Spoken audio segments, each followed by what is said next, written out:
masyarakat Islam itu ada 3 kelompok. Ada kelompok yang benar-benar berusaha islami, ada kelompok yang sudah terkontaminasi dengan modernisasi, ada kelompok yang masih memegang teguh tradisi. Menawi coro Jawi wonten umat Islam ingkang derek ajarane Rasulillah, wonten umat Islam ingkang derek ajarane penjajah, wonten umat Islam ingkang derek ajarane simbah-simbah. Ngetas kerep derek sing pundi? Ada ajaran Rasulillah, ada ajaran penjajah, ada ajaran simbah-simbah. Maka tahun baru di masyarakat Islam Indonesia itu ada 3. Ada tahun baru 1 Muharram, ada tahun baru 1 Januari, ada tahun baru 1 Syuro. 1 Muharram itu tahun barunya umat Islam yang ikut ajarannya Rasulullah.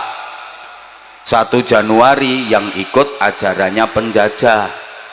1 Syuro yang ikut ajarannya simbah-simbah. Misalnya semua dirayakan. 1 Muharram dirayakan dengan pengajian, 1 Januari dirayakan pakai dangdutan, 1 Syuro dirayakan pakai jaranan.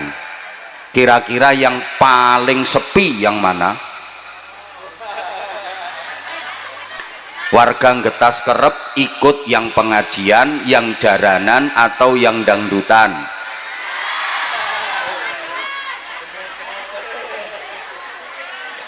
Makanya Bapak Ibu adik-adik para jamaah yang saya hormati, sama-sama menjalani ibadah Ramadan. Pasca Ramadan, setelah Ramadan selesai, masyarakat Islam Indonesia itu ada 3 semangat. Ada semangat Syawalan, ada semangat halal bihalal, dan ada semangat Lebaran. Syawalan itu semangatnya kaum santri, kaum sarungan, kaum gamisan. Halal bihalal itu semangatnya priayi, kaum celonoan. Sedangkan Lebaran itu semangatnya wong abangan yang orang ngaji, kaum abangan. Saya ulang, Syawalan itu semangatnya santri, kaum sarungan. Halal bihalal itu semangatnya priayi, kaum celononan. Lebaran itu semangatnya wong sing orang ngaji, kaum abangan.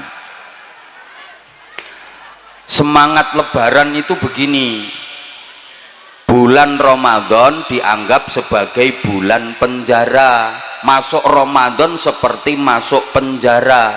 Amaliyah Ramadan adalah kerja paksa, sehingga hari-hari dijalani dengan terpaksa dan menderita. Makanya di akhir Ramadan yang dipikirkan apa? Kapan lebarannya? Kapan bodone? Kenapa begitu? Sebab mereka sebelum Ramadan berkawan dengan setan. Sebelum Ramadan berteman dengan setan. Begitu Ramadan, setan dipenjara, dia sedih, pisah dengan kawannya.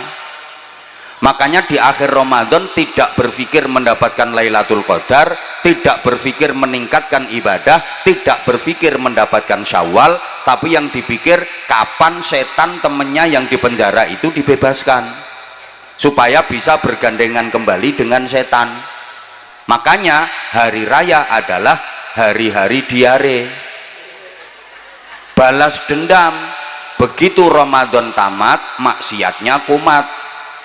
Wonten apa mboten? Wonten. Wonge saiki kipas-kipas.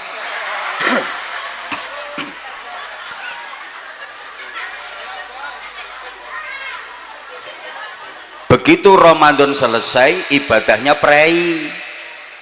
Kemarin Ramadan sholat malam taraweh dan witir, sekarang sholat malamnya terus nopo prei, itulah getas kerep.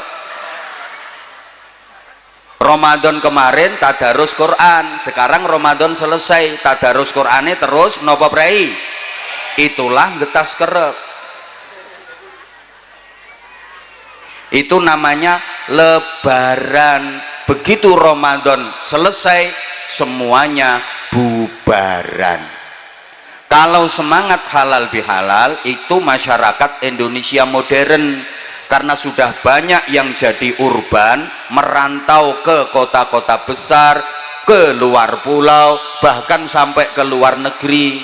Ketika 1 Syawal semuanya libur, pengen pulang mudik ke kampung halaman. Sesampai di kampung halaman pengen bisa silaturahim kepada semua keluarga, padahal waktunya terbatas, nggak mungkin selesai kalau semuanya. Maka dicari cara bagaimana supaya silaturahim bisa terselesaikan dengan cara mudah, dibikin acara dalam 2 jam silaturahim selesai. Seperti malam ini halal bihalal. Sedangkan Syawalan itu semangatnya santri yang harus mengikuti sunnah Nabi. Bagi santri Idul Fitri itu cuma 1 hari, yaitu tanggal 1 Syawal Toktil. 1 Syawal Toktil, jangan dirubah Toktol loh ya. Kok cuma 1 hari? Ya, sebab Idul Fitri itu adalah hari raya kecil. Hari raya yang besar itu Idul Adha. Idul Fitri disebut hari raya kecil, Idul Adha disebut hari raya besar. Mari kita buktikan. Dari segi waktu Idul Fitri cuma 1 hari, tanggal 1 Syawal Toktil. Idul Adha 4 hari, yaitu tanggal 10 Dzulhijjah ditambah 3 hari Tasyrik, 11, 12 dan 13 Dzulhijjah. 1 dengan 4 lebih besar mana? Moh kurang semangat. 1 dengan 4 lebih besar 4. Makanya Idul Adha itu hari raya yang lebih besar. Dari segi pengorbanan, Idul Fitri cuma nyembelih ayam, Idul Adha nyembelih sapi. Ayam dengan sapi besar mana? Sapi. Makanya Idul Adha itu hari raya besar, Idul Fitri hari raya kecil. Idul Fitri cuma mengeluarkan zakat fitrah, beras 2,8 kilogram. Gampangannya 3 kilogram beras, cuman itu yang dikeluarkan ketika Idul Fitri. Idul Adha bagi yang mampu wajib menjalankan ibadah haji puluhan bahkan ratusan juta.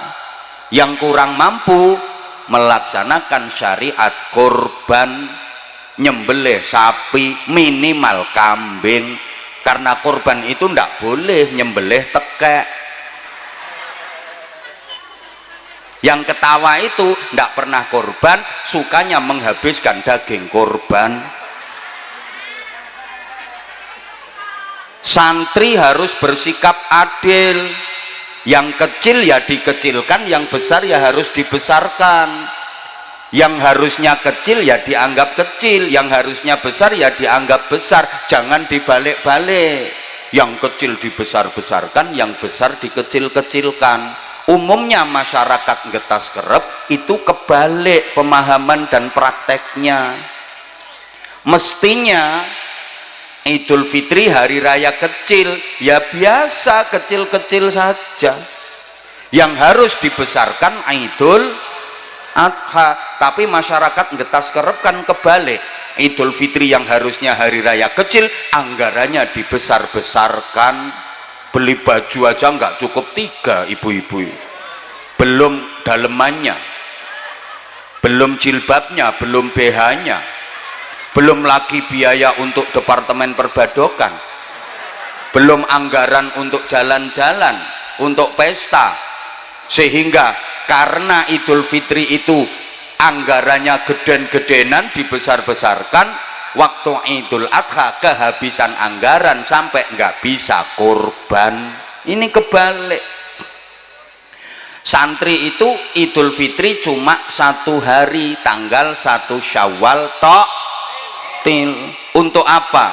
Untuk bertaqabbalallahu minna wa minkum. Artinya semoga Allah menerima amal saya dan amal Anda semua. Amal itu bahasa Jawanya laku. Lakune wong Idul Fitri niku wonten papat, maka disimbolkan pakai kupat. Artinya laku papat. Jadi kupat itu bukan hanya bermakna ngaku lepat. Kata orang Jawa, kupat ngaku lepat, lontong olo-olone kotong, lepet sing olo disilep rapet. Loh, angel golek kiai nerangke ngene iki angel. Mula ya larang. Pengen murah ya ketua RT-mu kon ceramah. Loh, kupat itu bukan hanya bermakna ngaku lepat, tapi kupat itu artinya laku papat. Itu sebenarnya isyarat, tapi oleh masyarakat dijadikan sebagai syarat, padahal sebenarnya cuma isyarat. Allahumma sholli ala Muhammad.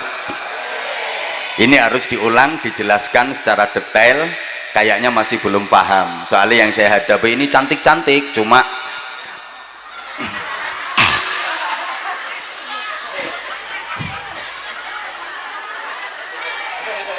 sebenarnya isyarat. Kupat itu laku papat, tapi oleh masyarakat dianggap syarat. Makanya sampai ada hari raya kupat, betul? Para sesepuh kita dulu itu kalau ngajar anak cucunya, kalau didik anak cucunya sering pakai isyarat supaya mudah diterima. Kenapa? Karena waktu itu belum siap, dikasih ayat Quran langsung, dikasih hadis langsung, belum siap, bisa-bisa nolak nanti.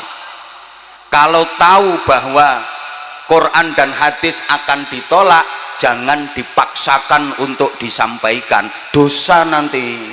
Wis ngerti nek ora nrimo kok dipaksa, malah dosa. Ini pengumuman, mumpung inget bapak-bapak misalnya istrinya cerewet, istrinya berani, itu belum bisa dinasihati pakai Quran hadis, Pak. Jangan langsung qala ta'ala, qala nabi. Akhirnya istri malah berani, istrinya nolak ayat Quran. Yang nanggung dosa siapa? Bapak sebagai suami udah tahu kalau istrinya begitu, dikasih ayat Quran, sehingga ayat Qurannya diprek. Saya ini kan tukang ceramah. Coba menurut Bapak Ibu, saya kalau di rumah di hadapan istri, saya yang nyeramai istri atau yang diceramai? Betul.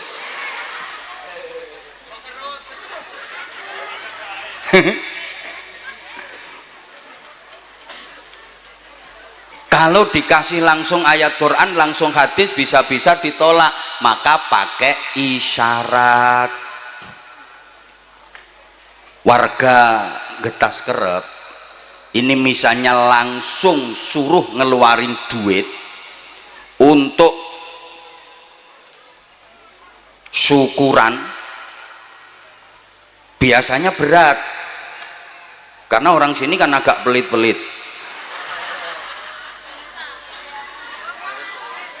Tapi kalau dirayu supaya hidupmu selamat, bikin selametan, masak-masak, nanti ada ingkungnya gini, maka hidupmu akan selamat. Enteng. Padahal makanan itu nilai duitnya juga besar. Tapi kalau berupa makanan, ora eman. Nek berupa duit, eman. Nggih napa nggih? Ketara potonganmu. makanya dinamakan selamatan supaya uripe. As-shadaqatu tadfa'ul bala, sedekah itu tolak bala, dalilnya itu. Tapi kalau langsung dikasih qalan Nabi, masyarakat nggak mau nerima. Nah ketika selamatan suruh bikin tumpeng, itu artinya 5 waktu sing mempeng, jangan sampai ditinggalkan. Atasnya lancip disebut buceng, itu artinya le nyebut sing kenceng, leh dzikir aja nganti kendo. Ayat Quran, ya ayyuhalladzina amanu dzkurullaha dzikran katsira, wahai orang-orang yang beriman, berzikirlah kepada Allah dengan zikir sebanyak-banyaknya. Kalau dikasih qala ta'ala nggak mau nerima, maka dikei isyarat buceng, ne nyebut sing kenceng. Tapi sama anak-anak muda dipleset-plesetkan, tumpeng nek pengen metu kudu mempeng, buceng supaya mlebu kudu kenceng. Loh, kayak manten itu orang Jawa luar biasa loh filosofinya. Isyarat manten di pelaminan itu biasanya didampingi 2 anak perempuan kecil-kecil yang wajahnya mirip, disebut kembar mayang. Itu isyarat. Kembar itu sama, mayang itu beda. Kembar tegese podo, mayang tegese bedo. Artinya apa? Manten laki-laki dan perempuan itu tujuannya sama, tapi karakternya berbeda. Wong lanang karo wadon tujuannya podo, ning wonge beda, sifate beda. Sama kayak lampu, supaya bisa nyala kabelnya harus beda, plus sama min, supaya tujuannya nyala. Kabelnya positif karo negatif. No lampu kok kabelnya podo positif, konslet. Lampu kok kabelnya podo negatif, konslet. Mantenan begitu malam pertama masuk kamar, loh bojoku kok podo karo aku, LGBT, konslet. Karena memang laki-laki dengan perempuan itu beda, bapak sama ibu itu kan beda. Bapak suka mengecilkan hal yang besar, kalau ibu suka membesarkan hal yang kecil. Loh. Wong lanang kuwi senengane nyilekke barang sing gede, masalah gede iki dianggap cilik. Lah nek wong wadon kan senengane ngedhekke barang sing cilik, barang cilik kecekel wong wadon langsung dadi gede. Iki sing diguyu yang mana ini ya? Memang beda. Laki-laki itu kreatif, perempuan itu sensitif. Laki-laki itu rasional, perempuan itu emosional. Laki-laki itu lebih mengedepankan pikiran, perempuan lebih menggunakan perasaan. Suami itu pakai pikiran, istri pakai perasaan. Makanya kalau terjadi cekcok suami istri, suami biasa ngomongin istrinya, sampeyan orang mikir. Makanya bu mikir, kata istrinya, ya sampeyan wong lanang orang ngerasake dadi wong wadon. Halo, dilanjut. Laki-laki itu pakai pikiran, kalau ada apa-apa mikir. Beda dengan perempuan, kalau ada apa-apa pakai perasaan. Ada ular besar masuk rumah, keloket. Wong lanang mikir, gimana caranya ngusir ulo, gimana caranya mateni ulo, golek kayu gepuk pentungi ulone. Lek wong wadon mboten, wong wadon ini pakai perasaan. Omah kok klebon ulo keloket langsung ulo. Dipikir nek gejug-gejug kayak gini ulone ngeleles mati.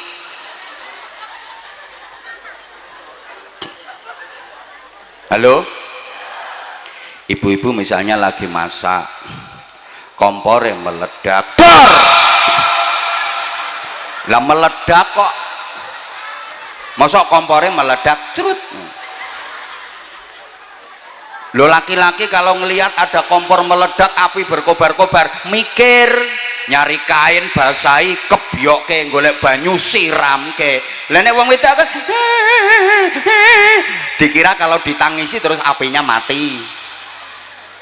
Mau pergi ke Jakarta pakai kereta, Begitu nyampe stasiun ketinggalan kereta, keretanya udah berangkat. Lek wong wedok nangis, ketinggalan kereta. Dipikir nek ditangisi terus keretanya sing wis berangkat mundur serut. Lek wong lanang ora.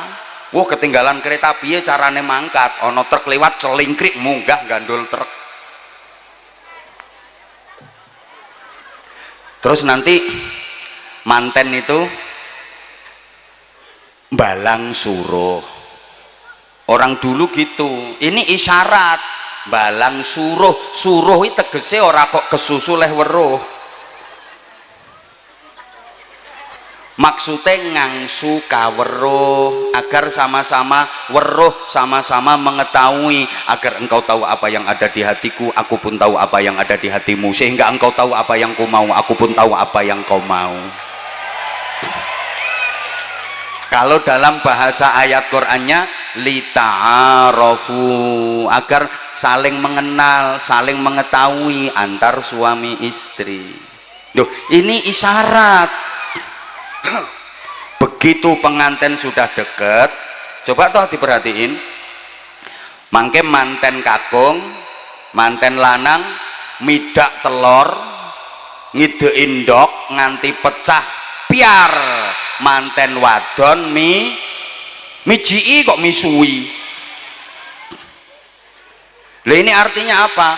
Rumah tangga itu seperti telur. Orang berkeluarga itu seperti telur, bunder ser, mumet, ruwet, rentet, jibek, judek. Maka suami sebagai kepala rumah tangga harus bisa memecahkan masalah seperti memecahkan telur itu, mencari solusi. Istri membantu, memberikan dukungan dan doa, ikut berpartisipasi. Maka istri harus punya rem cangkem, suami harus punya rem tangan. Jangan sampai istri nggak punya rem cangkem, ada masalah langsung cangkemnya wadak wadak wadak wadak wadak wadak wadak wadak. Suami nggak punya rem tangan, ono masalah plok tangannya plok plok, istrinya etek etek, suaminya plok. Jadilah rumah tangga itu mereknya etek etek.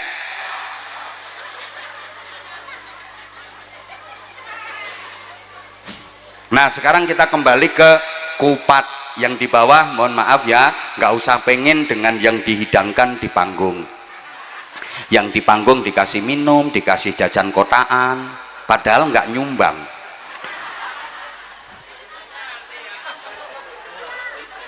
Ngertilah. Halo, bisa dilanjut? Oke, saya di sini cuma sebentar kok. Loh, nanti masih ada ceramah lagi. Kemudian saya juga mau geser, pindah tempat. Mohon izin, saya cuma 30 menit saja. Tolong yang nggak ikut nyumbang nggak usah rewel, nggak usah cerewet. Loh, kita ini orang Jawa, banyak filsafat dan isyarat-isyarat yang mempunyai hikmah dan ilmu yang sangat luas. Apa sampean malu jadi orang Jawa? Kenapa mesti malu? Malu karena pesek. Aku juga pesek, tapi kan manis. Di samping manis laris. Loh, emang harus jadi orang Eropa yang tinggi-tinggi, putih-putih, mancung-mancung? Allah menilai manusia bukan dari fisiknya kok, gitu loh. Nggak usah malu. Loh, ini pengajian kok menerangkan filosofi Jawa. Lah wong aku wong Jawa, saya nggak harus ngomong ana ente antum. Aku nggak harus bilang ya khair ya khair.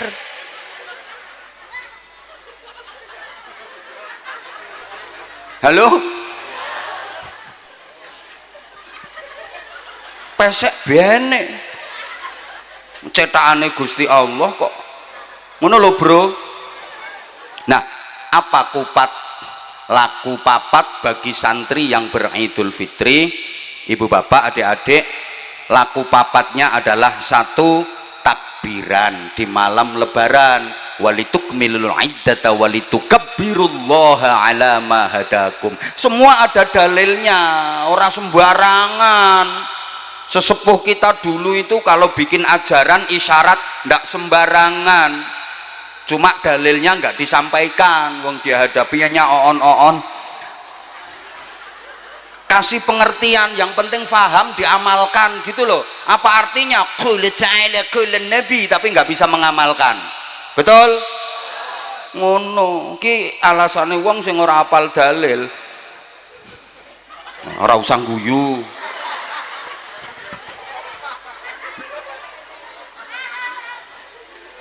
Nomor satu, takbiran di malam lebaran. Yang kedua, bayar zakat fitrah sebelum sholat id. Yang ketiga, menjalankan sholat id. Yang keempat, silaturrohim.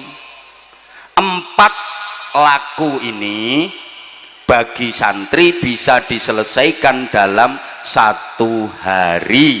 Tanggal 1 Syawal tok, cukup 1 hari selesai. Tanggal 2-nya santri sudah melaksanakan sunnah Nabi. Apa itu? Siapa yang berpuasa Ramadan dilanjutkan setelah hari raya puasa 6 hari bulan Syawal, maka pahalanya sama dengan puasa setahun penuh. Jadi tanggal 2, 3, 4, 5, 6, 7 santri itu puasa. Hari rayanya cuma sehari 1 Syawal. Meskipun puasa 6 hari bulan Syawal nggak harus dilaksanakan di awal, boleh kapan saja, yang penting masih di bulan Syawal. Tapi yang paling afdol, paling bagus langsung tanggal 2, 3, 4, 5, 6, 7. Yakin di sini belum ada yang melakukan itu, termasuk yang di panggung, termasuk yang ceramah. Iki ya ora. Halo?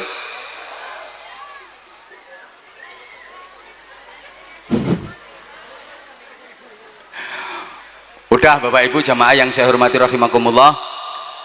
Bulan sesudah Ramadan yang sekarang ini kita jalani disebut Syawal.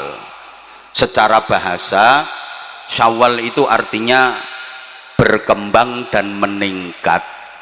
Kita harus meningkatkan kualitas diri, meningkatkan prestasi ibadah, meningkatkan iman dan takwa. Tandanya apa kalau kita benar-benar Syawal? Dilihat kemarin warga Getas Kerep puasanya masuk jenis puasa ulo apa puasa uler? Halo? Ya Allah, aku rati gatekke.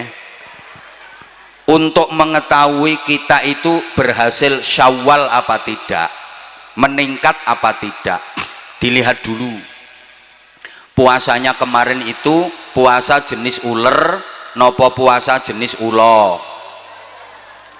Loh, uler sama ulo itu podo-podo poso tapi hasilnya berbeda, endingnya berbeda. Ulo meskipun habis puasa dia sama sekali nggak berubah, nggak ada perbaikan, namanya tetap ulo, wajahnya tetap ulo, bentuknya tetap ulo, modelnya tetap ulo, perilakunya tetap ulo. Soalnya ulo kuwi leh poso hanya sekedar melungsungi arep ganti kulit, awake tambah dawa tambah gede. Ada ibu-ibu Getas Kerep sini posone model ulo.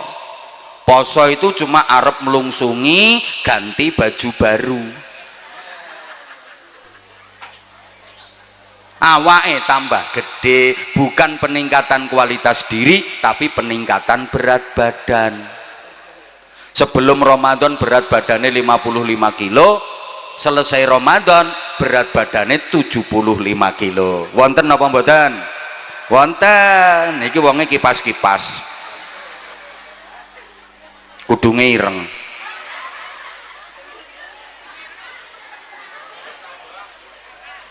Poso ulo habis makan sahur nggak langsung persiapan sholat subuh, melungker meleh wong ulo. selesai berpuasa kehadirannya tidak membawa harapan, justru malah menjadi ancaman. Ramadan sama sekali tidak membawa perubahan ke arah yang lebih baik. Ya semangatnya lebaran tadi, poso beda dengan uler. Sebelum puasa jelek, menjijikkan, gateli, gilani, sumber penyakit, melakukan gremet. Orang ono wong seneng uler. Cobi misalnya ibu-ibu ngumpul kayak gini terus tak uncali uler 2 kilo pure, bubar, ngerusak. Uler itu nggak ngapa-ngapain, nempel tok lo ngerusak. Nempel neng kulitnya gatel, keroken, bliduren. Nempel neng godongnya rusak, rencem bolong-bolong. Nempel neng tandurannya rusak, gering. Nempel neng buahnya rusak, bosok.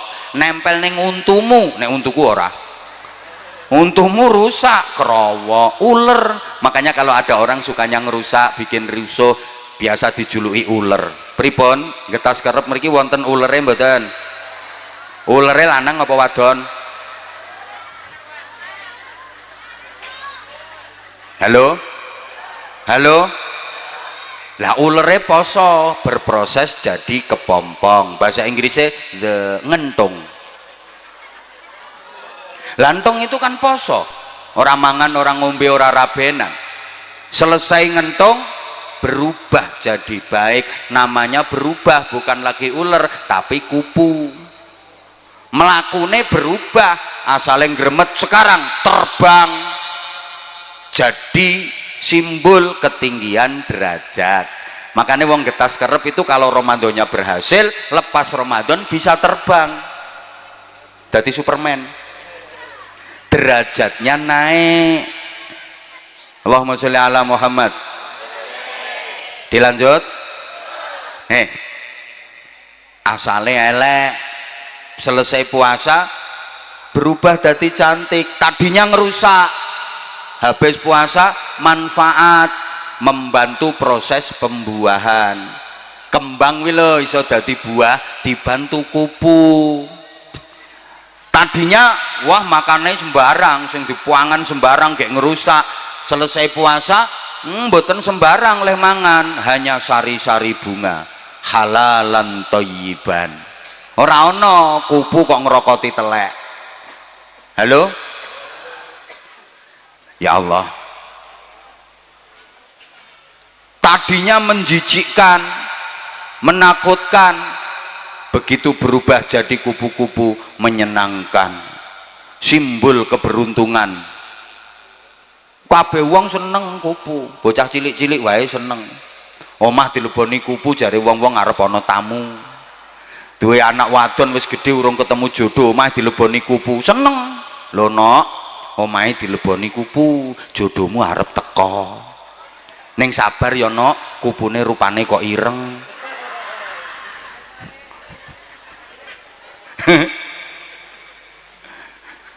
Halo? Jadi salah satu tanda kalau Getas Kerep ini Ramadannya berhasil, lepas Ramadan setelah berkepompong sebulan berubah jadi kupu. Sayange kata sederek-sederek Getas Kerep mriki habis berkepompong sebulan Ramadan, keluarnya enggak jadi kupu malah jadi codot. Nah codotnya ketawa, codotnya ternyata pakai BH.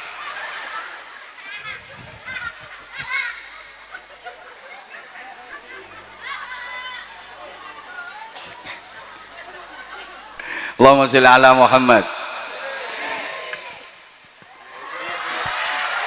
Masih ada waktu 10 menit. Iya Bapak Ibu para jamaah, peningkatan di bidang apa yang kita hasilkan dari madrasah Ramadan? Setidaknya peningkatan di bidang takwa, karena tujuan utama ibadah puasa Ramadan itu la'allakum tattaqun, agar kalian menjadi orang-orang yang bertakwa. Karenanya Para jamaah yang saya hormati rahimakumullah, dalam kesempatan yang terbatas ini masih ada waktu 10 menit. Aku tahu kamu nggak mau aku tinggalin. Yuk ikut aku yuk. Saya akan menjelaskan secara singkat takwa sosial, takwa aplikatif, agar kita bisa tampil sebagai kupu setelah berkepompong sebulan penuh.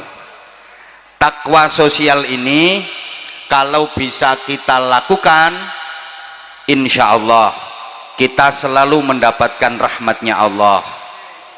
Kita akan dimasukkan surga oleh Allah, karena syarat masuk surga itu harus takwa. Bapak Ibu kalau baca Quran membicarakan surga itu nanti endingnya uiddat lil muttaqin, surga itu disediakan bagi orang-orang yang bertakwa. Nah, ayatnya nanti bisa dipelajari lebih lengkap dalam surah Az-Zariyat ayat 15 sampai 21. A'udzu billahi minasyaitonir rajim. Innal muttaqina fi jannatin wa 'uyun akhidhina ma atahum rabbuhum innahum kanu qabla dhalika muhsinin kanu qalilan minal layli ma yahja'un wa bil ashari hum yastaghfirun wa fi amwalihim haqqul lis-sa'ili wal mahrum wa fil ardi ayatun lil muqinin wa fi anfusikum afala tubsirun. Lehmu nyauti Allah kok kaya wong sambat kok kean utang ngono. Innal muttaqina fi jannatin wa uyun, sesungguhnya orang-orang yang bertakwa dimasukkan ke dalam surga yang penuh dengan kenikmatan, surga yang ada sumber mata airnya. Kok disebutkan uyun, sumber mata air? Para jamaah, simbol dari tempat yang indah. Tempat yang indah itu mesti ada simbol mata airnya. Seindah-indahnya tempat kalau nggak ada airnya nggak jadi indah, betul? Maka surga biasa digambarkan tajri min tahtihal anhar, di bawahnya mengalir sungai-sungai, gitu loh. Bagaimana keadaan orang-orang bertakwa di surga nanti? Akhidina ma atahum rabbuhum, mereka bebas mengambil, menikmati semua yang disediakan Allah untuk mereka di dalam surga. Jadi ahli surga itu bebas mengambil dan menikmati semua fasilitas di surga. Ini beda dengan Nabi Adam dulu. Nabi Adam dan Ibu Hawa dulunya kan ditempatkan di surga, betul? Kok orang semangat ya? Betul. Sebelum dikeluarkan dari surga, Nabi Adam dan Ibu Hawa ditempatkan di surga, dipersilahkan menikmati semua yang ada di surga, tapi masih ada larangan, ada pantangan. Apa itu? Wala taqraba hadhihi syajarah, tidak boleh mendekati pohon itu, syajaratul khuldi. Akhirnya Nabi Adam melanggar, mendekati, memetik, bahkan memakan buah dari syajaratul khuldi, kemudian dikeluarkan dari surga. Begitu dikeluarkan dari surga, Nabi Adam menyalahkan siapa? Menyalahkan setan, iblis? Enggak. Menyalahkan Ibu Hawa? Enggak. Menyalahkan Allah? Enggak. Tapi menyalahkan dirinya sendiri. Rabbana zalamna anfusana wa illam taghfir lana wa tarhamna lanakunanna minal khasirin. Menyalahkan dirinya sendiri. Sami mboten kalih warga Getas Kerep. Mboten, nek warga Getas Kerep senengane nyalah-nyalah kelian. seneng menyalahkan pihak lain.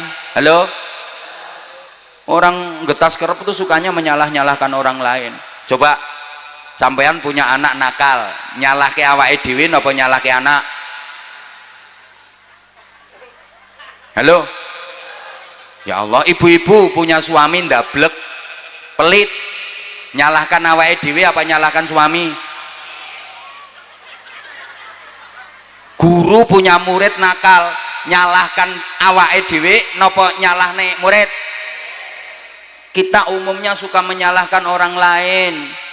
Jadi penceramah terus ora digatekke, ora diperhatikan sama jamaah, menyalahkan awake dhewe napa nyalahke jamaah? Nyalahne jamaah padahal ceramahe ora menarik. Yuk belajar dari Nabi Adam, menyalahkan dirinya sendiri, kemudian taubat, evaluasi diri, taubat, akhirnya nanti balik lagi ke surga. Beda dengan iblis. Iblis nggak mau menyalahkan dirinya sendiri. Iblis nyalah ke Nabi Adam, nyalah ke Ibu Hawa, nyalah ke Gusti Allah. Makanya iblis sampai kapanpun nggak akan bisa balik ke surga. Nah, dari dua contoh tadi, iblis dan Nabi Adam, kira-kira getas kerep keturunan siapa? Keturunan siapa? Nah, kalau merasa keturunan Nabi Adam, ya harus mau niru Nabi Adam, mencontoh Nabi Adam. Kalau nggak mau niru Nabi Adam, berarti koncone.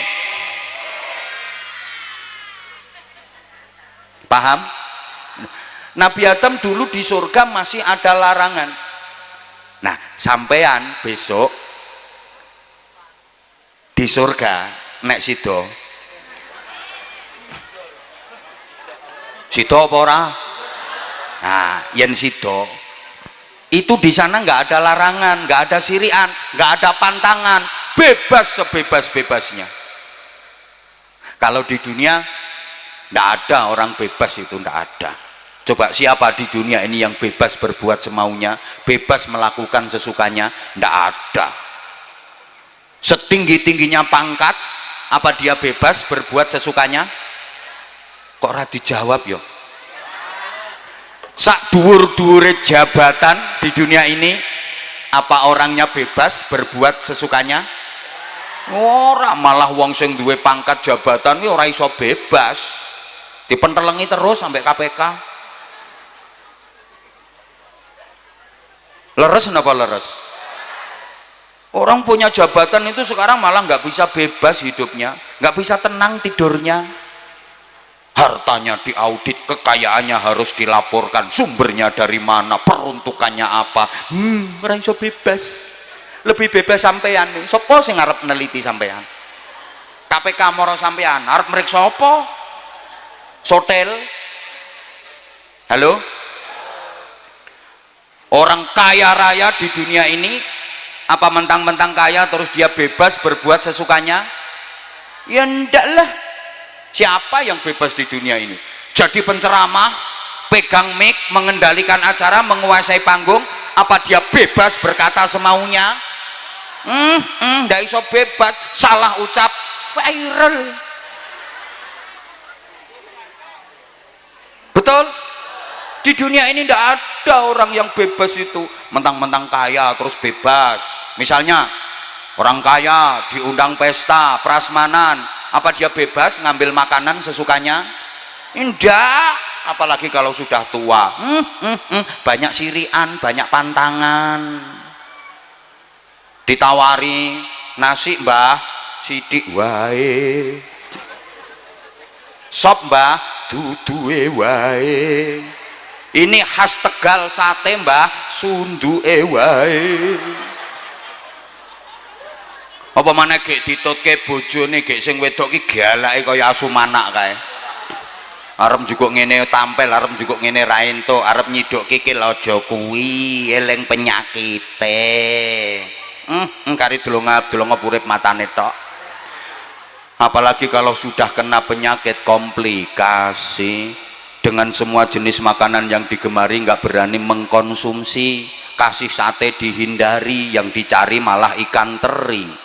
Kasihnen dikit tensinya tinggi, makan cumi-cumi alergi, makan sambal goreng ati asam urat kambuh lagi, ginjal keserang cuci darah seminggu 2 kali, kasih minum manis minta ganti karena udah punya pabrik gula sendiri, istrinya masih cantik udah disfungsi ereksi, mendekati istri disingkri, walaupun minum jamu kuat tetap nggak bisa berdiri,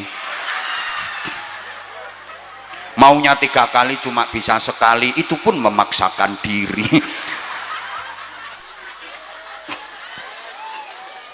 Di dunia kok orang kaya sama orang miskin jatahnya sama, betul?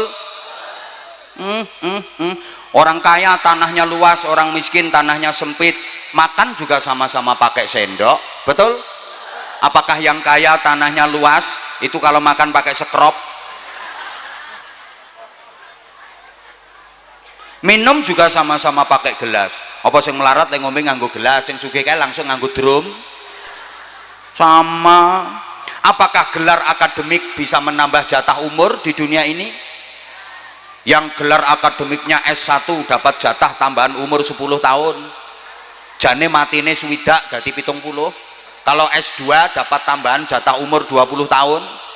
Kalau S3 dapat jatah umur 30 tahun. Tambahannya ndak. Kadang yang S3 belum 40 tahun udah mati. Yang nggak tamat SD sampai 90 tahun. Betul? Non donya wong wadon ayu karo elek rabine dhisik pundi? Rupane ayu karo rupane elek rabine dhisik pundi? Kadang-kadang dhisik sing elek, sing ayu ra payu-payu, dijajal ditinggal, dijajal ditinggal, dijajal ditinggal.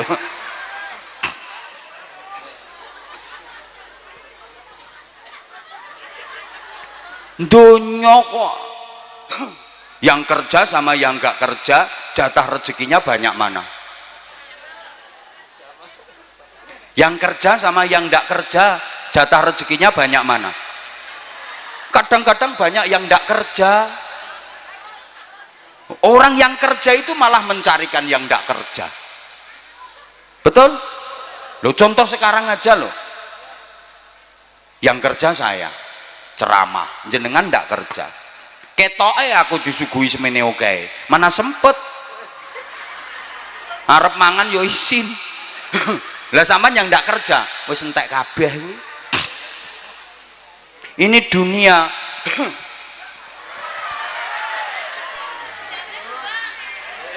Siapa ngomong jame buang? Saya tadi sempat berpikir, wah saya ceramah itu udah lama. Tadi ada yang nanya mulai tahun berapa bah? Ya saya ingat saya mulai tahun 2007 2006 2007 itulah, udah hampir 20 tahun. Tak pikir ya masyarakat udah pada bosan sama saya. Begitu saya datang, ya Allah ternyata jamaahnya masih berjubel. Sempet ya kan sekarang banyak penceramah baru. Sempet khawatir sih kamu tuh berpaling ke lain hati. Ternyata enggak, kamu masih tetap setia sama aku. Makasih semuanya. Aku kalau tahu kayak gini tuh makin sayang aku sama kamu. I love you semuanya. I love you.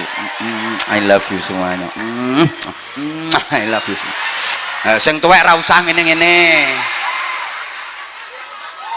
Gila nih.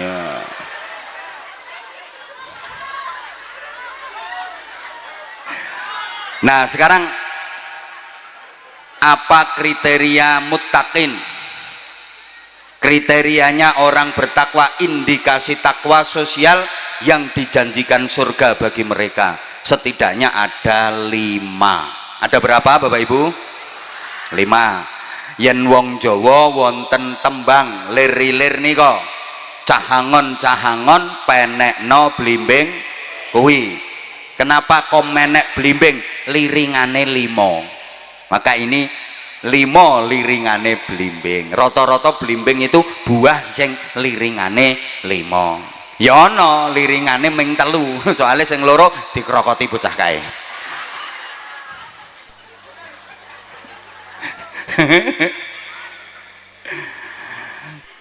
Lima indikasi orang bertakwa sebagai takwa sosial. 1, innahum kanu qabla dzalika muhsinin. Mereka dulu waktu di dunia adalah orang-orang baik. Muhsinin, orang-orang yang berperilaku baik. Mereka sukses hidupnya.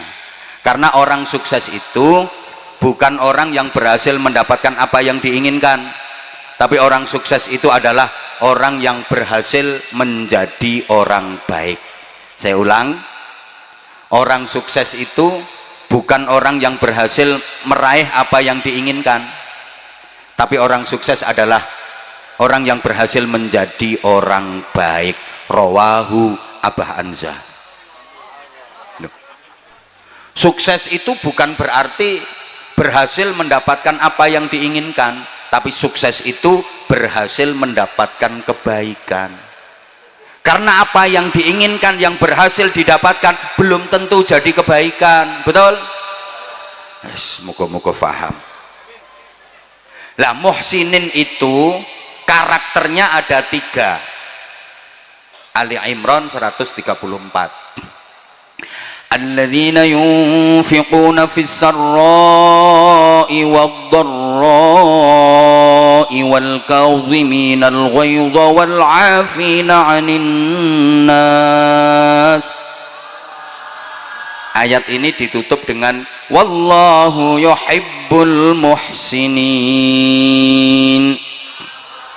Dan Allah sangat mencintai muhsinin, orang-orang yang berperilaku baik. Kita harus menjadi orang-orang yang dicintai Allah. Kita harus pandai merayu Allah agar Allah mencintai kita. Nah, karakternya muhsinin itu ada 3. Pertama, alladzina yunfiquna fis sarra'i wad-dharra'.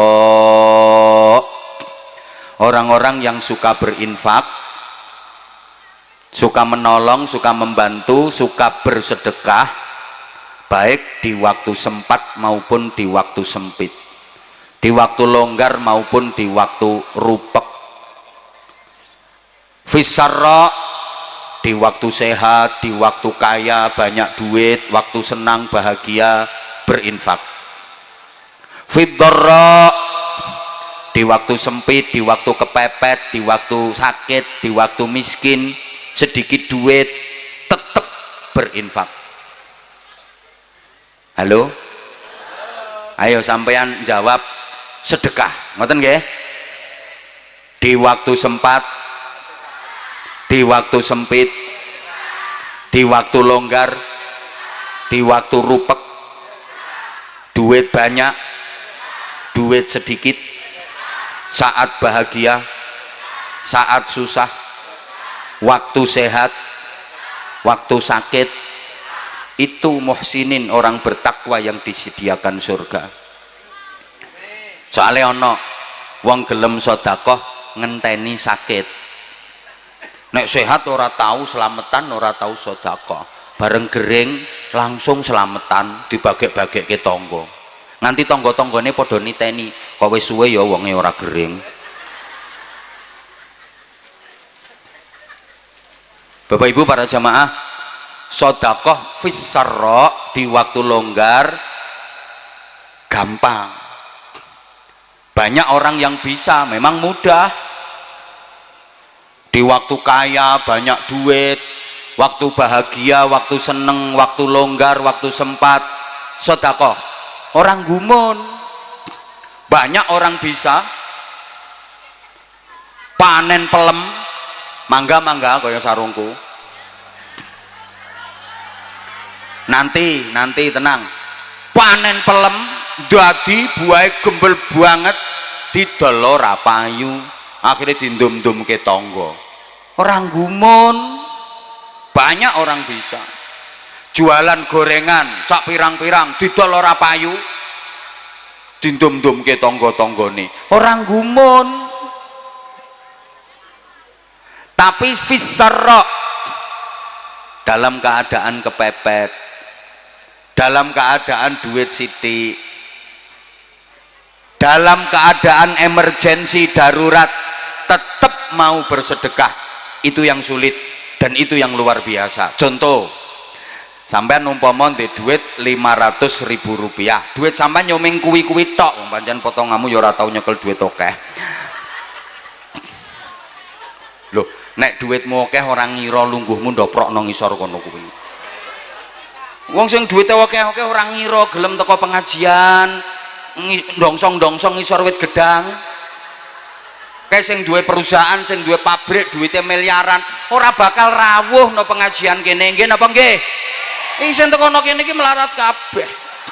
Lho, mulane swarga iki sing akeh isine wong melarat-melarat ngene iki. Iki jenenge melarat bangga iki ya iki. Lho mula jenengan lek tak ilokke duwite ora pati akeh aja nesu, wong faktane yo ngono tenan. Wong sing duwite akeh-akeh ora ngira gelem pengajian terus ndoprok sesek-sesekan mambu kelek kecut mambu untut ngono kuwi. Nggih napa nggih? Lah iya iki melarat kabeh. Yo, nek omongan saya salah monggo silakan dibantah, sekarang tak enteni.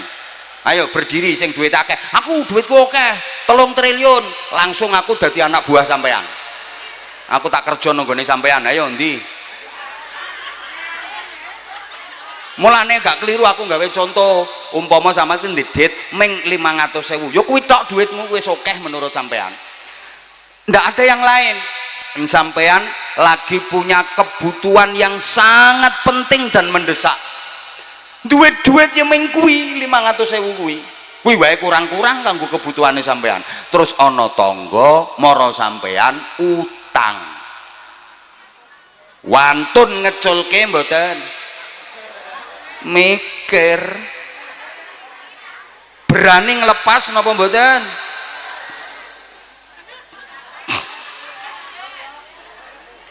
Kalau orang bertakwa wani ngeculke, walaupun dirinya sendiri lagi punya kepentingan yang mendesak, ada duit cuman itu aja, tetangga membutuhkan, teman membutuhkan, wani ngeculke. Kenapa berani?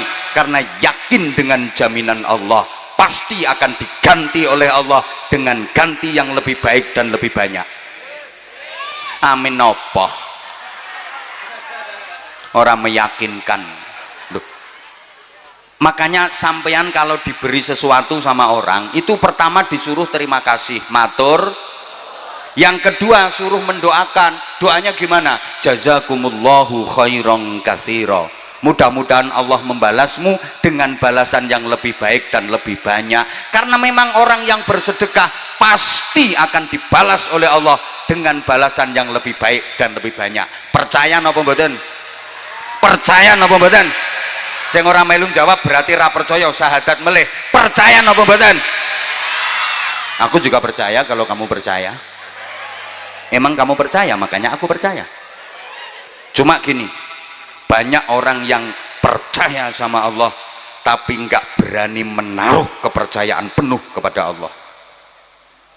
Ini kene ora dijelaske ya ora paham.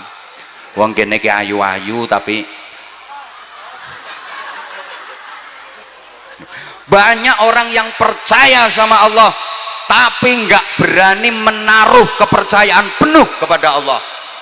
Kepada Allah itu nggak berani menaruh kepercayaan penuh, masih khawatir, ya ini tak percayakan sama Allah, duitku tak lepas, tapi nanti balik apa enggak ya? Sama Allah tuh lo nggak berani menaruh kepercayaan penuh, padahal sama koperasi simpan pinjam lo berani menaruh kepercayaan, surat tanah yang ditaruh di situ, BPKB ditaruh di situ, di bank berani menaruh kepercayaan, sama Allah kok nggak berani.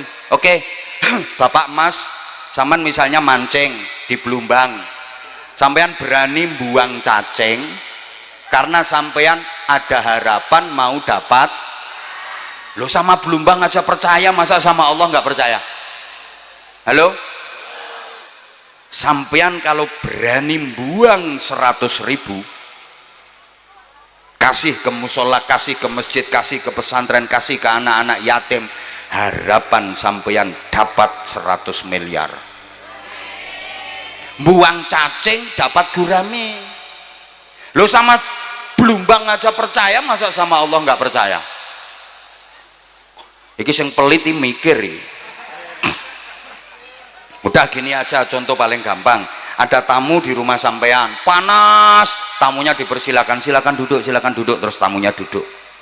Habis itu sampean kasih suguh minum, silakan diminum. Minum. Nah gini, stop. Nah, terus diminum sama tamunya. Bismillahirrahmanirrahim.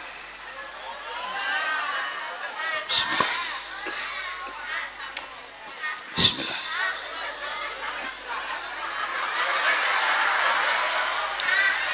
Saking hausnya, tamu minum itu koret-koret sampai tetes terakhir. Sebagai tuan rumah yang baik, tahu kalau gelasnya kosong, dia pakai.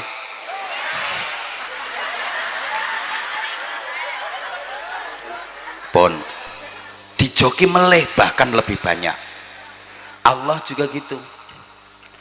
Kalau ngelihat hambanya berani sodakoh sampai koret-koret sampai tetes terakhir, pasti dijoki meleh sama Allah. Itu Anwar Zahid. Lah sodakoh nganti koret-koret, tak joki meneh sing luweh apik luweh akeh. Lah itu sambil kerep kok pelit banget. Getas kerep. Orangnya kok pelit-pelit. Halo? Halo? Berani mboten jenengan? Hoi. Berani sedekah mboten? Pasti diganti Allah dengan ganti yang lebih baik dan lebih banyak. Oleh karena itu, ini ada departemen pengemisan untuk masjid, nggih. Untuk masjid, nggih. Nah, ini ada untuk masjid.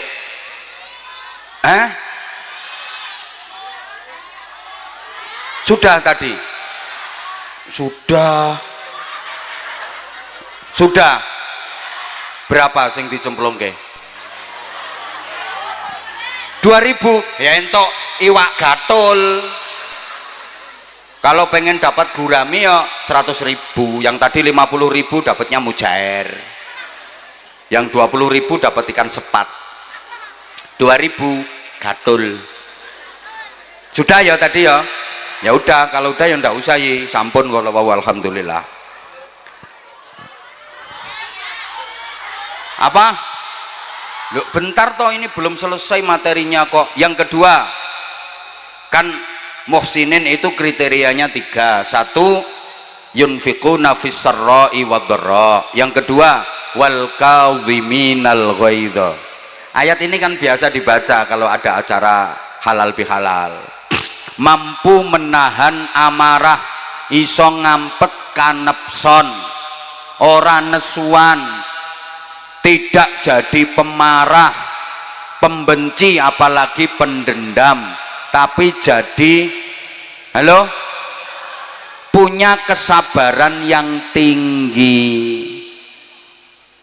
Itu tandanya muhsinin, mampu menahan amarah, mempunyai kesabaran yang tinggi. Kenapa kita harus sabar dalam hubungan sosial bermasyarakat? Bapak Ibu para jamaah, kita berbuat baik kepada orang itu belum tentu dibalas dengan kebaikan, betul?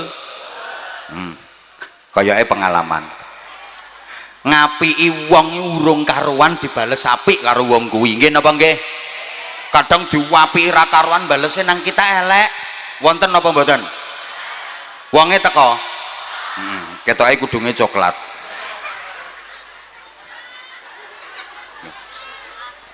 Kita memberi kepada orang belum tentu dibalas dengan diberi, betul? Ya Allah, mau kurang semangat tak baleni. Kita berbuat baik kepada orang lain, belum tentu orang lain itu membalas kita dengan kebaikan, betul? Kita memberi kepada orang lain, belum tentu orang yang kita beri itu membalas kita dengan memberi, betul? Makanya saya pesen Bapak Ibu sampean, kalau memberi kepada orang lain jangan berharap balasan dari orang itu. Saya ulang, sampean berbuat baik kepada orang lain jangan berharap dibalas kebaikan sama orang itu. Sampean memberi sesuatu kepada orang lain jangan berharap dibalas, diberi oleh orang itu. Kalau sampean berharap balasan dari orang itu, siap-siap kecewa, siap-siap sakit hati. Ada guru ngajar muridnya, berarti itu guru memberi ilmu kepada muridnya, betul? Lah kok gurunya berharap balasan dari muridnya, pasti gurunya kecewa, karena nggak mungkin muridnya bisa membalas. Paham? Ya Allah, kayaknya kok ora paham ngono kayaknya. Guru ngajar muridnya berarti guru memberi ilmu kepada muridnya. Lah kok gurunya berharap diberi ilmu oleh muridnya, kecewa, sakit hati, nggak mungkin muridnya bisa membalas.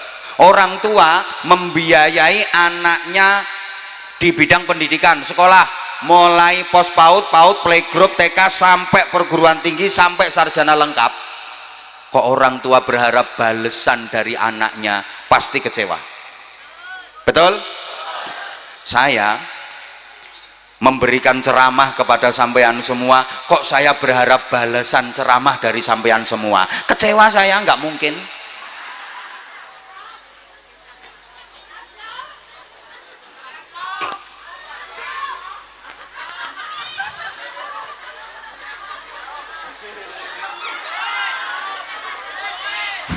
Ya Allah, udah. Pokoknya kalau kita memberi kepada orang lain, jangan berharap dibalas dengan diberi, karena manusia itu selalu ada 3 level. Kalau dalam surat Fatir itu, tsumma awrathnal kitaba alladzina astafaina min ibadina faminhum zalimun li nafsihi wa minhum muqtasid wa minhum sabiqun bil khairati biiznillah. Orang itu selalu ada 3 jenis, ada yang zalimul li nafsih, ada yang muqtasid, ada yang sabiqum bil khairati biiznillah. Zalimul li nafsih, diberi tidak membalas memberi atau membalas lebih sedikit. Muqtasid, diberi membalas sama, timbal balik, lung tinulung. Sabiqum bil khairati biiznillah, diberi membalas lebih. Kira-kira di Getas Kerep sini yang paling banyak yang mana? Ketika diberi membalas lebih, membalas sama, atau tidak membalas, mana yang lebih banyak?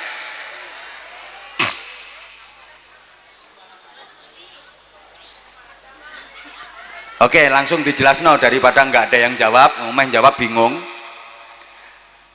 Yang paling sedikit itu yang membalas lebih, itu paling sedikit. Maaf, zalimul li nafsih paling banyak. Wong masyarakat kita itu kayak tumpeng itu loh, kayak tumpeng.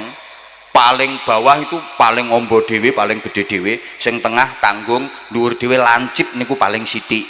Dadi sing lancip paling sithik niku sabiqum bil khairati biiznillah. Sing tengah-tengah kuwi muqtasid, sedengan. Sing paling ngombong ngisor dhewe paling akeh kuwi zalimul li nafsi. Maaf. Halo. Yang paling membutuhkan kesabaran ekstra itu menghadapi orang yang zalimul li nafsi, diberi membalas lebih sedikit atau bahkan tidak membalas sama sekali. Ini yang membutuhkan kesabaran ekstra. Paling enak itu menghadapi orang yang sabiqum bil khairati biiznillah. Ketika diberi dia membalas lebih. Siapa itu? Orang tua, terutama ibu. Ibu kalau diberi sama anaknya, ibu pasti akan membalas lebih, karena memang ibu ke anak itu hanya memberi, tak harap. Kan ada lagunya, ibu ke anak itu hanya memberi, bagai sang surya.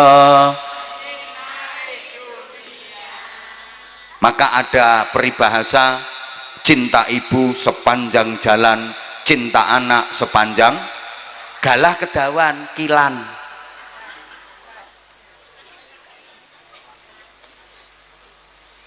Loh, contoh paling gampang, anaknya merantau di Jakarta, waktu lebaran pulang sowan ke ibunya. Paling anak itu cuma bawa minyak goreng 2 kilo, gula 2 kilo, roti kaleng sing tanggung satu, itu pun wis dibuka segele, dijukuk wafere, sama duit 200.000 dibungkus amplop, kasihkan ke ibunya. Tapi anak 6 digawa kabeh, tekan ibune kono anak 6 disangoni 100.000 kali 6 torok ibune wisan. Itu dibelehke pitik, tukokke sate, dimasakke reno-reno. Ibu pasti memberi lebih. Begitu anak balik pulang ke Jakarta, bagasi mobil kebak, beras sak ketane blusek mlebu, klopo sak degane blusek mlebu, pitik sak kandange digawa. Begitu anak udah balik Jakarta, ibunya di teras rumah tenger, alhamdulillah rampoke wis minggat.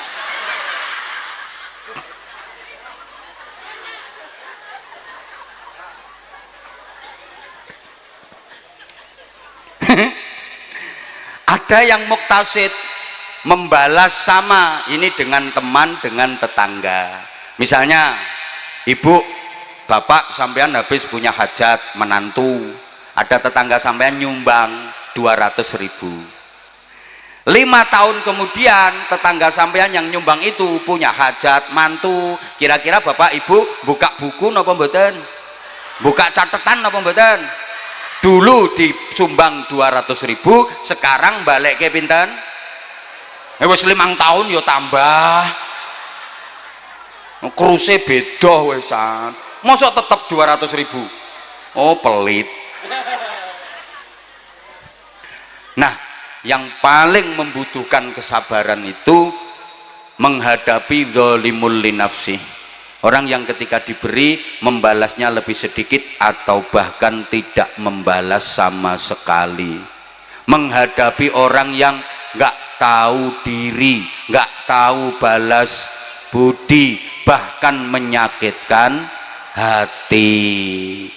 Bertepuk sebelah, air susu dibalas dengan air, ditulung malah dikeiatin rogoh. Kau yang mulai, kau yang berjanji, kau yang ya nasib, ya nasib.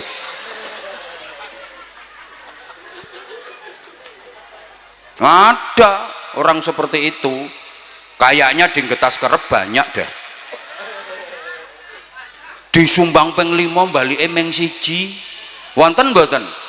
Ngono, wonge saiki nganggo kudung warna pink.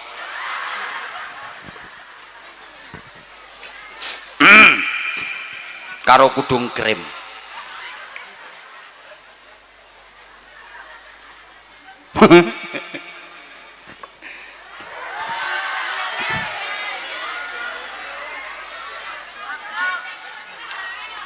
Kok rewel toh? Omahmu ngendi engko tampiri tak ceritani dhewe. Nah, sekarang yang kedua, kalau tadi nomor 1 muhsinin. Yang kedua, kanu qalilam minal laili ma yahjaun. Mereka orang-orang bertakwa yang dijanjikan surga di waktu malam tidurnya sedikit. Kalau malam tidurnya hanya sedikit. Kok malam tidurnya sedikit? Bukankah Allah menciptakan malam untuk tidur, untuk istirahat, siang hari untuk kerja, cari maisha? Wa ja'alna al-laila libasa wa ja'alna an-nahara ma'asha. Memang Allah menciptakan siang hari untuk cari maisha, malam hari untuk beristirahat. Tapi kalau kita memang benar-benar ingin bisa sampai ke surga, untuk bisa sampai ke sana butuh biaya yang banyak, modalnya banyak. Kalau hanya mengandalkan amal biasa kurang. Maka kita harus berani melakukan amal lembur malam hari. Mudah-mudahan paham. Kayak bapak ibu misalnya sampean lagi butuh duit banyak, lagi butuh biaya banyak. Kalau mengandalkan hasil kerja, gajian tidak cukup, ditawari lemburan dengan gaji lebih besar. Purun apa purun?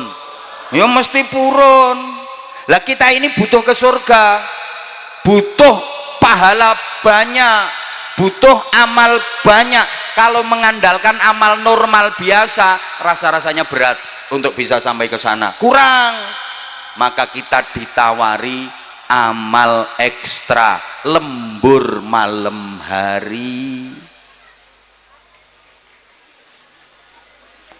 Kok kayaknya berat gitu. Apa amal ekstra lemburan malam hari itu?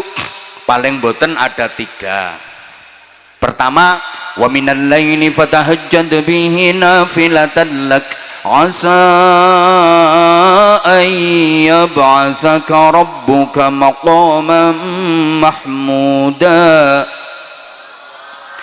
Dan dari sebagian malam bertahajudlah sebagai tambahan amal untuk mendapatkan pahala ekstra agar kalian ditinggikan derajatnya oleh Allah Subhanahu wa ta'ala. Warga Getas Kerep kalau malam hari waktu tidur biasanya tengah wengi, lewat tengah wengi ngelilir nggih. Nggih. Ngopo? Nguyuh. Bareng nguyuh langsung sholat. Mboten. Ngopo bareng nguyuh? Turu. Ya Allah, berarti Getas Kerep ora cara cewek nggih. Lah bareng nguyuh langsung turu. Ih, ayu-ayu padha kepet. Gila nih. Coba apalagi yang sudah sepuh, mohon maaf, kalau malam tidur 8 jam penuh utuh ndak mungkin kuat. Jam 9 turu, bangun-bangun jam 5 nggak mungkin bisa tanpa terbangun. Kenapa? Karena merasa sudah cukup. Kalau nggak gitu kepuyuh, kebelet kudu pipis gak iso ngampet, pasti itu kalau udah di atas 60 tahun. Nggak mungkin dalam keadaan normal berangkat tidur jam 9 bangun-bangun jam 5 tanpa ngelilir, nggak mungkin bisa. Kenapa? Merasa sudah cukup. Kalau nggak gitu yo kebelet kudu pipis mesti bangun. Itu memang teguran dari Allah. Kalau usiamu sudah segitu, malam itu pasti dibangunin sama Allah. Maunya Allah disuruh mendekat sama Allah, disuruh tahajud. Lah wong Getas Kerep kok meng the piece of the chur. Bahasa Inggris. Nek wong lanang iki bahasa Inggrisnya piece of the chur. Nek wong wedok piece of the chest. Ya memang suaranya beda kok. Wong lanang yo cur keracak-keracak, wedoknya yes. Kadang si ana sruwitane. Nah, aku ngene iki yo penelitian ngono.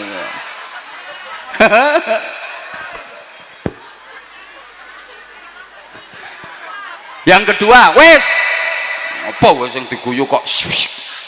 Yang kedua, yatluna ayatillahi ana al-lail, lemburan amal malam hari. Yang kedua, baca ayat-ayat Allah di keheningan malam, maca Quran. Syukur-syukur iso angen-angen sak maknane kok sak mangane.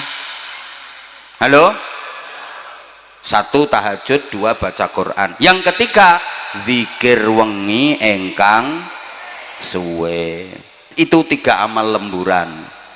Bukankah kemarin Ramadan sudah dilatih tiap malam taraweh, witir, berarti suluh tahajud istiqomah setelah Ramadan. Tiap malam baca Quran, tadarus. Sekarang lanjut. Mbok ora digatekke aku ngomong.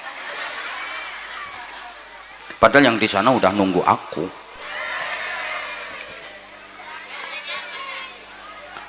Yang ketiga, makanya yang ketiga, wabil asharihum yastaghfirun, dan di waktu sahur mereka pada beristighfar.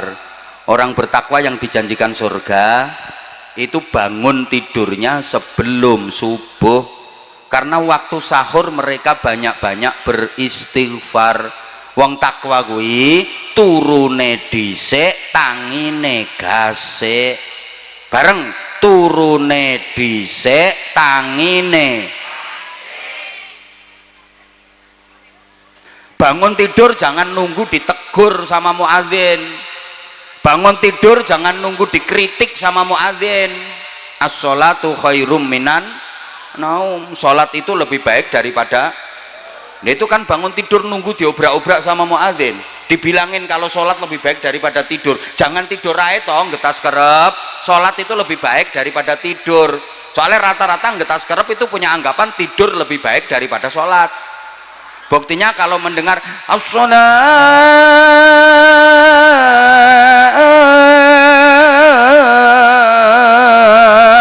khairum minan naum. Ora penak ya ora laris lambemu. Coba ketika mendengar seruan as-sholatu khairum minan naum, lebih banyak mana yang ke masjid berangkat sholat daripada yang masih tidur?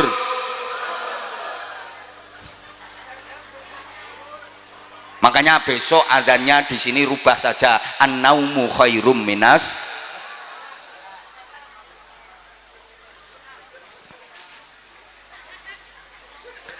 Perbanyak istighfar Bapak Ibu. Rasulullah itu nggak pernah salah, nggak pernah dosa, sedikit pun nggak ada. Itu kalau istighfar mohon ampun kepada Allah tiap hari nggak pernah kurang dari 100 kali. Sami nggih kalih ngetas kerep pret. Wong jak istighfare mulat ngono. Nah, ini ada hadis sahih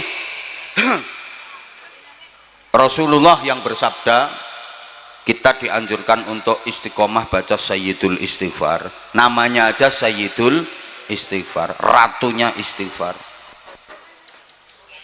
Allahumma anta rabbi la ilaha illa anta khalaqtani wa ana 'abduka wa ana 'ala 'ahdika wa wa'dika mastata'tu a'udzu bika min syarri ma sana'tu abu'u laka bi ni'matika 'alayya wa abu'u bi dhanbi faghfirli fa innahu la yaghfiru dzunuba illa anta.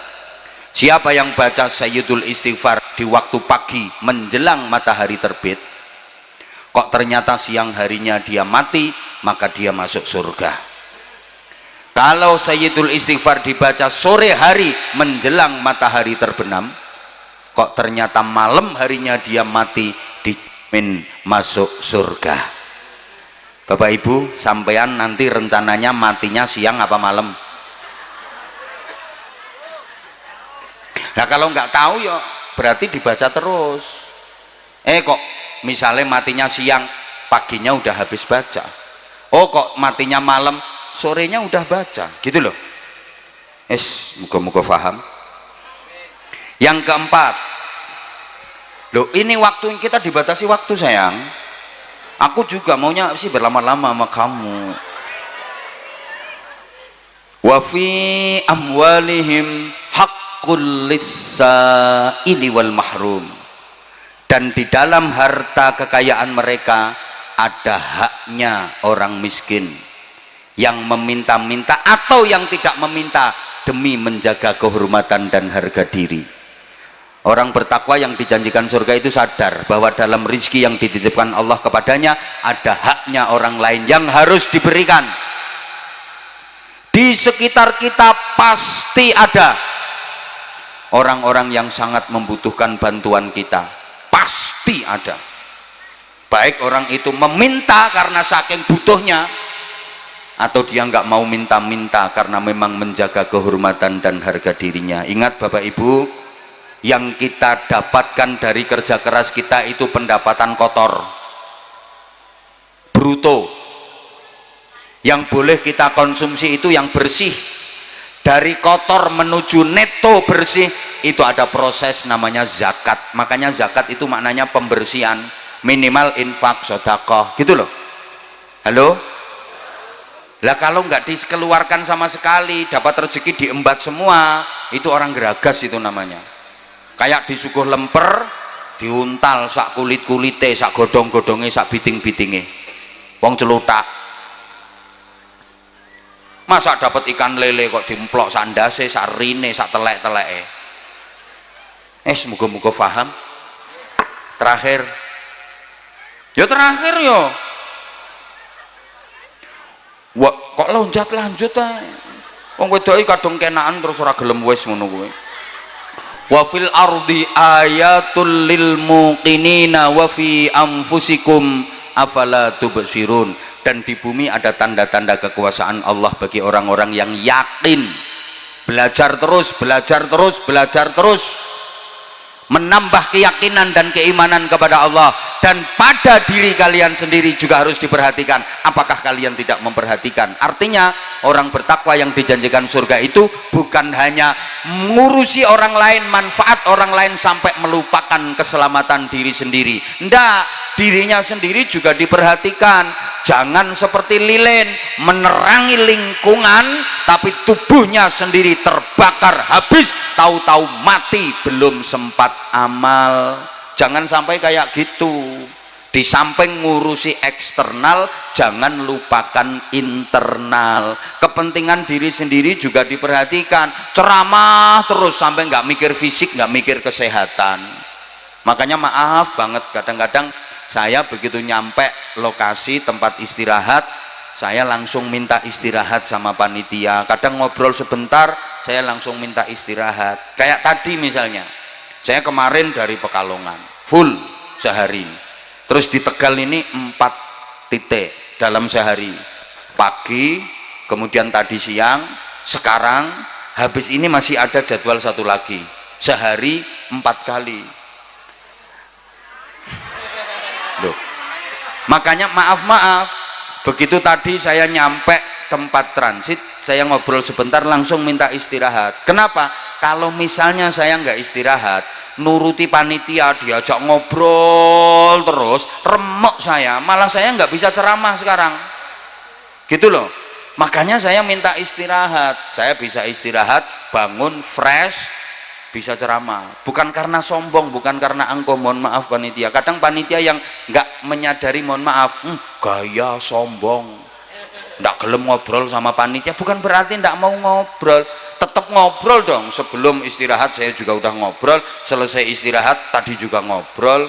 Lah kalau nuruti ngobrol sama panitia, paling pertanyaannya itu aja. Ada berapa jadwal di Tegal?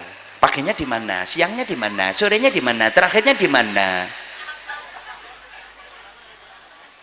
Nah, panitia juga harus paham dong kalau misalnya kitanya lagi butuh istirahat.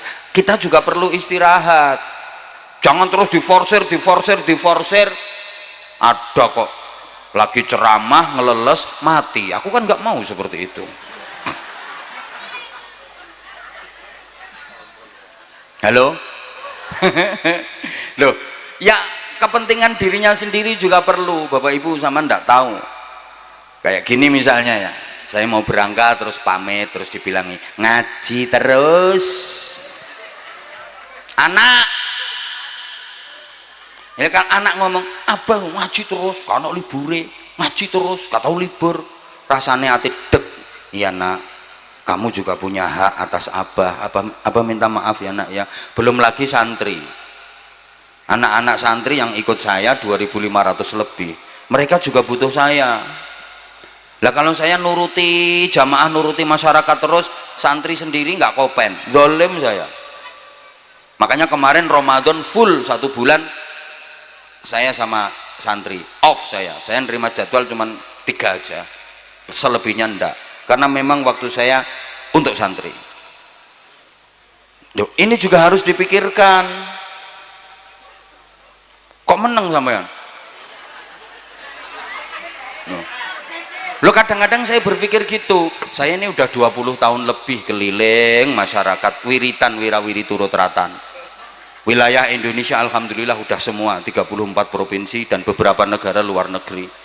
Kadang-kadang sudah berpikir, ya waktunya saya nungguin santri, waktunya saya ngemong santri, masyarakat arang-arang wae. Tapi gimana kalau udah ada panitia datang ke rumah, itu saya juga bingung. Mau diterima itu yo santri juga punya hak, keluarga juga punya hak. Mau ditolak itu kok iso eman-eman nih lo. Maksudnya gini loh sayang. Maksudnya gini, yung kalau waktunya longgar ada, saya sehat, masa diminta ngaji kok ndak mau gitu loh, kan eman. Ya bingung juga gitulah. Ini aja kemarin dibuka jadwal untuk 2027, ndak sampai seminggu, setahun full sampai Desember 2027. Coba pikir, aku tuh juga heran, orang-orang itu kok nggak belenger, nggak bosen sama aku, padahal aku juga jelek, tampang juga nggak punya nilai jual, tapi manis sih emang. Loh, kenyataan sekarang penceramah baru banyak, tapi nyatanya dibuka jadwal untuk 2027 kemarin itu enggak sampai seminggu, setahun full terjual, udah habis sampai Desember 2027. Lah ini orang yang nggak seneng, sombong, emang ini babnya bab sombong. Ya Allah, ini saya curhat gitu loh, makanya sampean juga harus paham dong, kalau saya nggak boleh lama-lama ngajinya, waktunya kan dibagi tuh sayang. Ya udah, kalau nggak mau tak panggil sayang, waktunya harus dibagi kenter. Anyel aku. Lah itu 5 kriteria orang bertakwa yang dijanjikan surga. Dah, sekarang tadi yang katanya mau minta sarung, ayo siapa yang berani naik panggung, anak-anak dulu, ayo. Mana?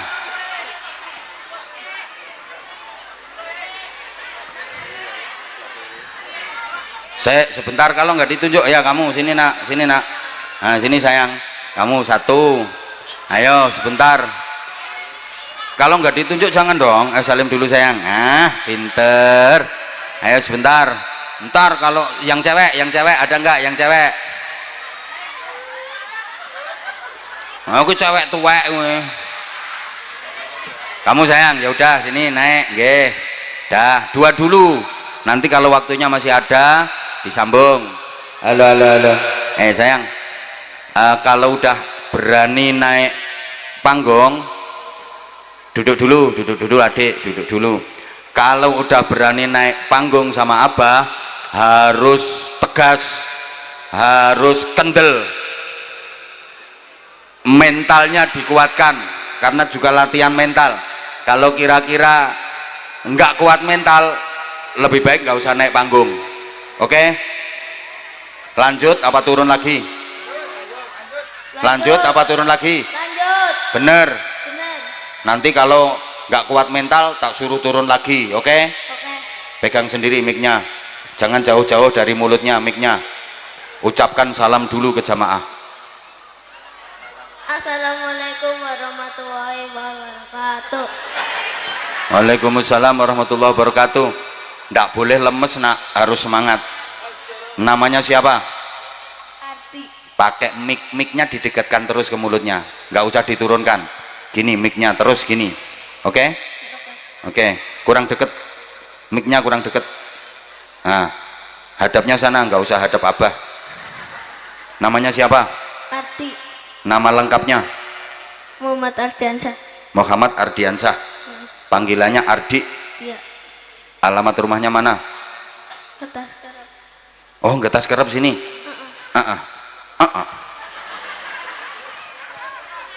Ardi sekolahnya kelas berapa? 2 MI apa SD? SD mana? SD Negeri Kertas Kerap. SD Negeri Getas Kerep. Masih kelas 2? Iya. Kalau berangkat ke sekolah masih diantar apa berangkat sendiri? Berangkat sendiri. Pakai sepeda apa jalan kaki? Jalan kaki. Kemarin waktu Ramadan puasa apa enggak? Puasa. Penuh sebulan? Penuh. Yang lain diem ya, saya nanyanya ke Ardi. Nggak pernah mokel? Enggak. Pernah. 1 kali. Enggak 1 kali. Enggak 1 kali. Ayo jujur, berapa kali mokelnya? 2. 2. Ayo coba sekarang Ardi, kenapa waktu itu kok mokel? Enggak kuat.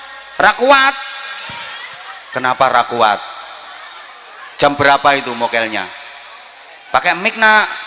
Mokelnya jam berapa? 2. Jam 2. Apa yang dimakan pas mokel itu? Es. Es sama apa? Nabati. Hah? Nabati. Es sama nabati. Bapaknya tahu kalau mokel? Tahu. Ibunya tahu? Enggak. Nggak ngomong sama ibunya. Enggak. Oh, terus yang kedua mokelnya apa yang kedua? Dua. Batale pakai apa yang kedua? Nasi. Di Nasi di rumah. Berarti ibunya tahu yang kedua. Ya udah. Nanti jangan mokel lagi ya nak ya. Iya. Mic-nya yang deket toh, mic-nya Ardi.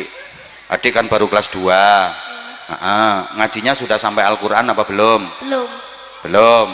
Sampai jilid berapa? Sama. Oh, sampai juz amma. Yang ngajar ngaji siapa? Banisa. Siapa? Banisa. Mbak Nisa. Ngajinya di mana? Di depan rumah. Oh, di depan rumah. Jadi di halaman rumah depan gitu yang ngajinya. Di depan rumah. Lah iya, di depan rumah kan halaman. Berarti ngajinya Rumah. di depan rumah ada rumah terus. Itu ngajinya. Oh, di situ ngajinya. Yang ngajari Mbak Nisa. Pakai mic yang kencang tuh Ardi. Ardi nanti kalau udah lulus sekolah SD pengen mondok apa enggak? Pengen. Pengen, bener. Mondoknya di Jawa Tengah apa di Jawa Timur apa Jawa Barat? Jawa Tengah. Jawa Tengah. Cita-citanya Ardi kalau udah besar pengen jadi apa? Presiden. Wah, ini calon presiden dari Tegal. Ya enggak apa-apa toh. Bagus pengen jadi presiden kok. Oke. Ya kalau pengen jadi presiden yang tegas, ojo lemes kayak gitu. Yang lain diem. Ardi kenapa kok pengen jadi presiden? Biar apa? Biar apa nak? Yang lain diem. Jadi pemimpin. Biar jadi pemimpin. Tugasnya presiden itu apa nak?